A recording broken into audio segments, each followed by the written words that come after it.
Okay, we're going to review a little bit about organelles. Here is a picture of an organelle. So you're going to think of, if you can think of the name of this organelle. And I'm going to talk about its function, and then maybe you'll be able to figure it out. So one thing I can tell you about this structure is on the inside, it kind of looks like a maze. That gives me a hint to its name. And its function is primarily the production of energy, or ATP.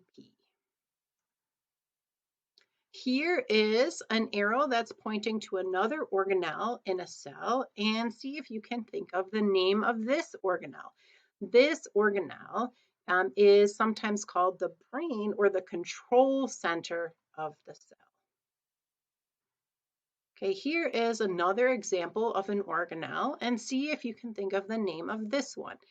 This organelle can give plants its green color. And also this organelle is responsible for the process of photosynthesis.